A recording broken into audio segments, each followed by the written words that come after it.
Well, how do you do, Buckaroos? It's a little darker than I wanted it to be, but what the hell? You work with what you got. It is dark tonight, and I was hoping to do this one earlier today while it was lighter, but I didn't have a chance. I really want to get it done this weekend, and I really don't want to drink a beer this big on a Sunday. So, anyways, I have a perennial favorite, the Backwoods Bastard.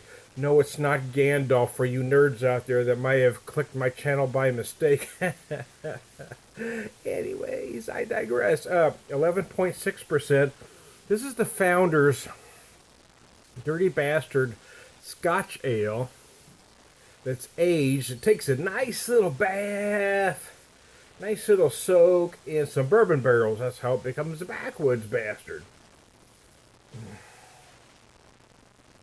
Oh, good golly. I like the Dirty Bastard, but this is just, I'm a fan of the bourbon barrel. I am. If you're not a fan of whiskey, whiskey-aged beers, this one is not going to change your mind because it is big, it's in your face, it's all whiskey all the time.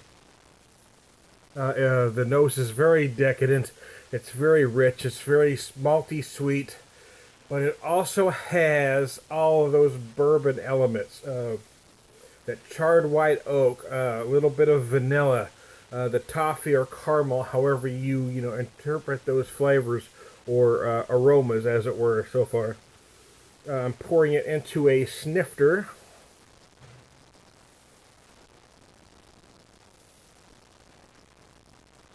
Oh, good God. Good golly. Good golly, Miss Molly. Hmm.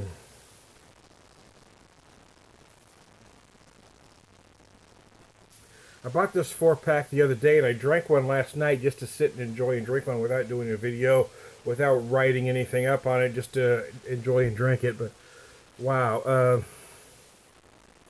it's a flavor explosion. It really is. There's just a lot going on.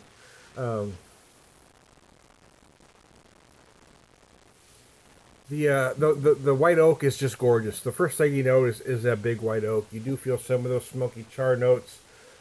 You feel a little bit of vanilla, not in a big way. It's subtle, but it's there. You do feel those toffee-like notes. Now, I'm going to say toffee as opposed to caramel, and I'll tell you why. Because I think there's a slight difference between the two flavors, although they're basically the same ingredients.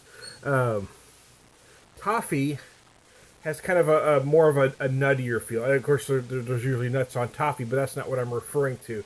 I'm just referring to the finished product. A crunchy toffee usually has a kind of a nutty aspect to it, whereas a toffee, whereas caramel feels more buttery. This feels more like toffee than caramel to me.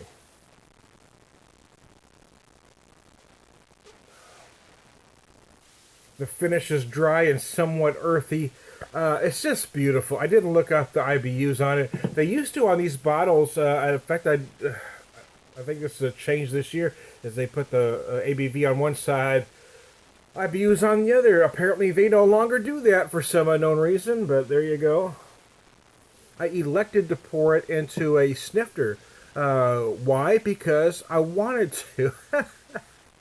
I don't know. See, here's the thing. Beer geeks like to make you think there's a big difference in glassware. And depending on the beer style and the glass, there can be some enhancements. But for the most part, it really is in our heads.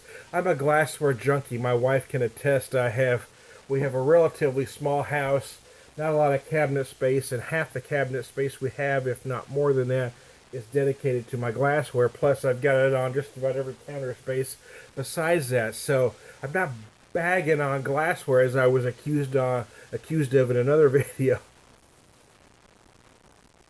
Sometimes us beer geeks will make more of it than what it is. And I'm going to say it is in our heads. It is in my head. So a certain glass will appeal to me at a certain time for a certain beer, and it just feels better. And because of that, the beer tastes better. I mean, this isn't anything new under the sun. I'm not making shit up. It's just the way it is. If you feel better about something, it's going to taste better. Or it's going to feel better all around. So there you go. This is a classic beer. If you're new into craft beer and haven't had it, and you just noticed it at your liquor store, yeah, you have to buy it. Don't ask somebody on a beer group if this is good, because they're gonna look at you like you're an idiot. Just buy it, and I think that's the key for this particular. I hate calling craft beer a hobby, because for me it's not a hobby, but some people look at it as such. But if you are new to craft beer, don't ask somebody. Don't post on social media should you buy this.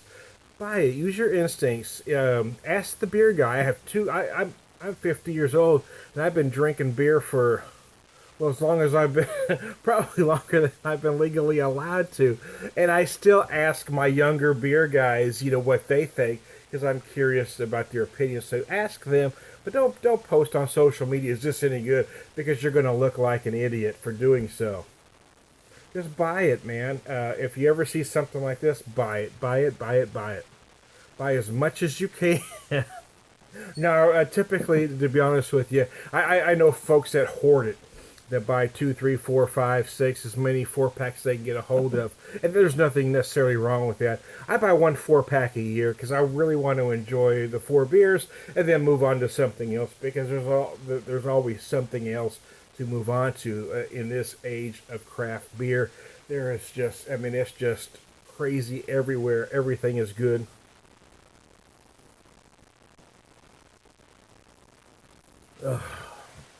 This is a rich, decadent beer. It is, yeah, I don't do beer reviews, as you all know, so I'm not going to give you an A, B, C, D, or a 90, 95, 100 grade. I personally think that's ridiculous, but I will tell you, on the Beer Whisperer scale, it's always a buy again or a not buy again. I just told you I buy this every year, and I've been buying it every year for several years now, so yes, this is a buy again. And like I said, if you're new to craft beer, you should be buying this right now. If you just watched me and you were at the store the other day but you didn't buy it, you should now put on your clothes and go to the store right this very second and buy it. If not, you're a putz. This is Tom the Beer Whisperer, and we'll talk to you later.